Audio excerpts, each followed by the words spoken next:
Imagine waking up tomorrow and discovering that the economic system you were told had already won is suddenly being questioned again. For decades, capitalism seemed unstoppable. The Soviet Union collapsed. Communism lost much of its global influence. Markets expanded across the world, and capitalism was presented as the system that had defeated all serious alternatives.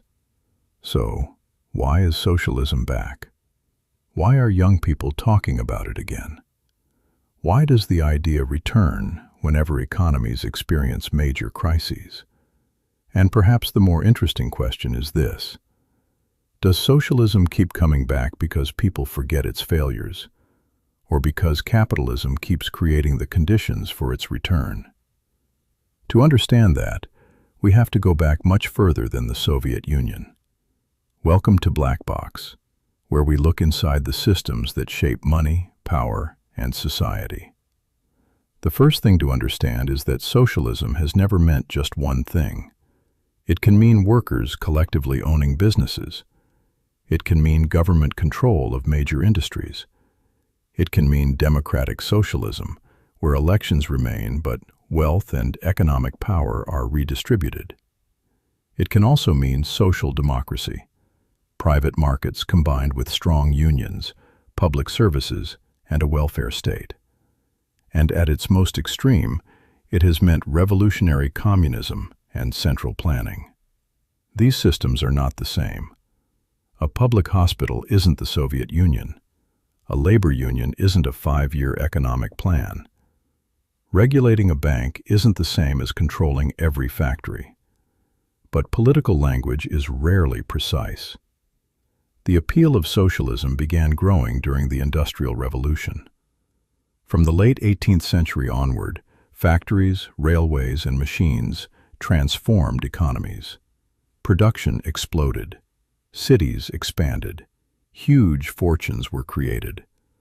But alongside this wealth came enormous insecurity. Workers faced long hours, dangerous machinery, unstable wages, crowded housing, and poor working conditions. If someone was injured or lost their job, there was often little protection. Capitalism was creating wealth, but it was also creating vulnerability. And that is one of the main reasons socialism emerged.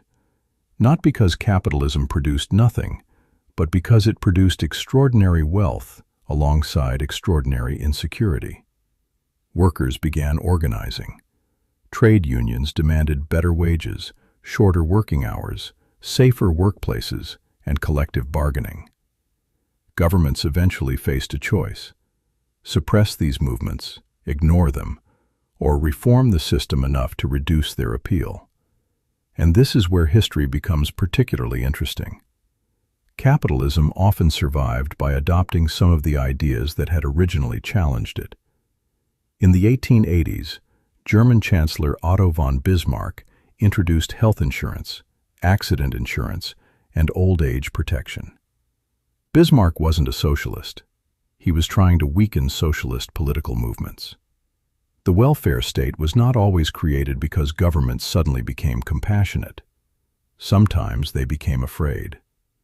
Over time, pensions, public education, unemployment insurance, labor protections, and collective bargaining became normal parts of capitalist societies. Capitalism didn't eliminate socialist demands. It absorbed some of them. Then came the Great Depression. In 1929, the financial system collapsed. Banks failed. Businesses closed. Families lost homes. At the worst point, roughly 1/4 of the American workforce was unemployed. Suddenly, capitalism no longer looked inevitable. Alternative systems became more attractive. Communism promised planning. Fascism promised order. Social democracy offered government intervention without completely eliminating private markets. In the United States, Franklin Roosevelt responded with the New Deal. The government regulated banks, created employment programs, protected labor organizing, and established Social Security. The New Deal did not abolish capitalism. Markets remained, private companies remained, but the government accepted a new responsibility.